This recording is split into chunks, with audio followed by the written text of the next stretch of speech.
Donc nous, on a une approche plus locale hein, vis-à-vis des gens, on est un peu plus près du terrain. Pourquoi? Parce qu'on habite les quartiers, on habite tout ça, donc on est proche d'eux, on est dans des soutiens différents, qui sont aussi des soutiens associatifs, pour les précaires entre autres. Donc on travaille aussi avec la banque alimentaire et autres pour aider les gens. Et on s'intéresse aussi à notre ville, puisque actuellement à Noisy-le-Grand, il y a du béton partout. Et même en plein centre-ville, hein, comme vous pouvez le voir. Et nous, on a une approche de l'urbanisme visionnaire qui est complètement différente de notre mairie. Donc nous, on essaye d'être encore plus proche des non-votants, des déçus, pour essayer de les convaincre et qu'ils soient plus actifs dans le vote, dans les prochains votes. Personnellement, qu'on soit de droite ou de gauche, si on n'est pas proche de la population, on a tout faux. Non, mais il y a quelques dégoûts en tant que sur la mairie de Noisy-le-Grand et quelques déceptions quand on voit les constructions qui ont été faites et qu'on voit de l'autre côté la population, parce qu'il y a un taux d'humidité dans les immeubles et autres, parce que ça n'a jamais été rénové, ça n'a jamais été fait. Les gens voient des constructions partout, mais c'est pas pour eux. Voilà, c'est pas pour eux. Donc les gens y ont cru. Même moi, quand je tractais, que je discutais avec eux, ils disaient oui, ce serait bien. Là, elle construit, là. Elle est bien, la mer, elle construit.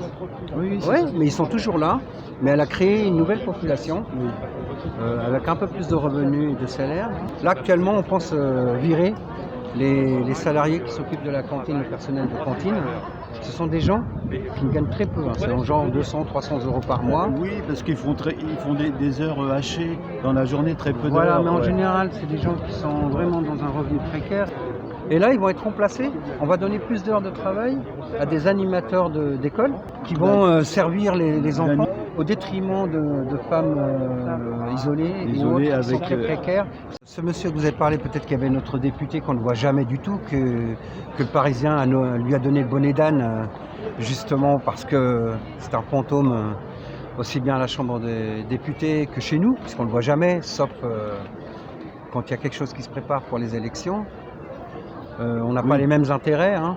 Je l'ai eu en face de moi, j'ai assisté à une de ces réunions et à l'époque, vous savez, ils avaient, pour la CAF, ils avaient baissé pour les gens et tout.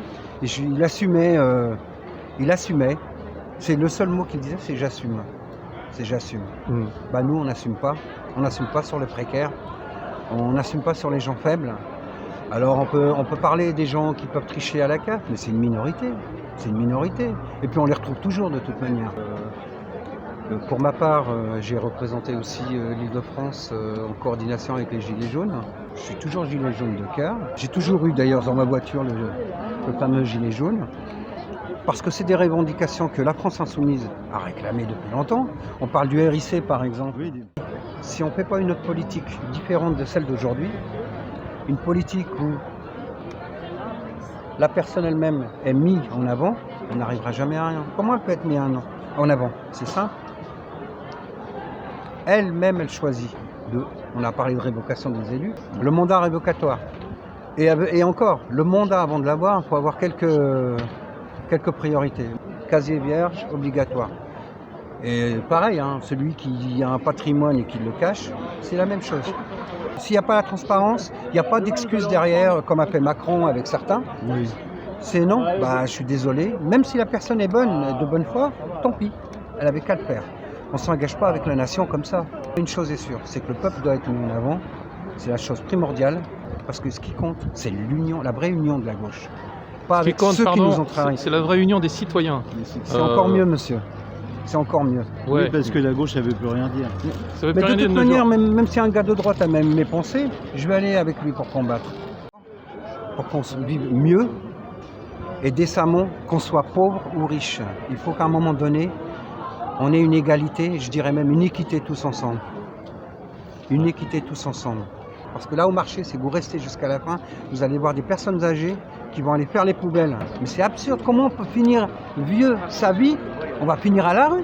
Et il est temps que les gens prennent conscience. Parce que demain, c'est à leur tour après. Ça sera encore pire que ceux d'aujourd'hui. Il est temps Ils pensent qu'ils sont en qu'il sécurité. y ait une retraite minimum pour tout le monde. C'est pas avec un SMIC qu'ils vont pouvoir aller au Club Med. Hein. Les communistes ont fait quelque chose de magnifique avec la sécurité sociale. Et d'ailleurs, jusqu'au jour d'aujourd'hui, ça reste un exemple dans le monde.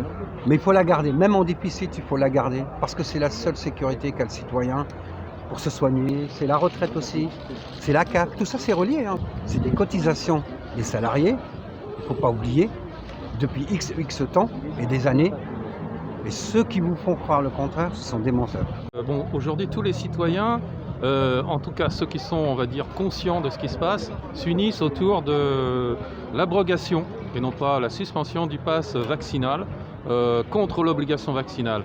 Quelle est la position de la France Insoumise là-dessus? On est contre le pass national, c'est clair et net. Je ne peux pas dire mieux, c'est non, le pass national. Il ne sert à rien. En lui-même, il ne sert à rien. D'accord ? Et l'obligation vaccinale? On ne peut pas obliger les gens à se vacciner de force. Voilà. Hein, c'est impossible. C'est impossible. On est dans un pays de liberté. On ne peut pas obliger les gens. Celui qui veut se faire vacciner va se faire vacciner. Celui qui ne peut pas. Mais par contre, celui qui ne se vaccine pas, il doit prendre des précautions par rapport aux autres, on ne sait jamais. Ainsi que celui qui est vacciné. Parce qu'en vérité, est-ce un vaccin? Est-ce un vaccin? Pasteur et Sanofi viennent de découvrir un vaccin. Là, on parle vraiment d'un vrai vaccin. Moi, je suis vacciné. Hein. J'ai mis longtemps à ne pas le faire, mais je suis toujours pas convaincu. J'ai beau être vacciné, et je suis pas convaincu. Je suis vacciné, mais je peux rattraper le Covid. Vous regardez financièrement Pfizer, ce qu'il a pu gagner, il n'a jamais gagné ça depuis qu'il existe. Macron, avant d'être président, son plus gros contrat, vous savez, c'était quoi? C'était... Là, madame. Pfizer. Pfizer. Pfizer. Pfizer. Pfizer. Pfizer.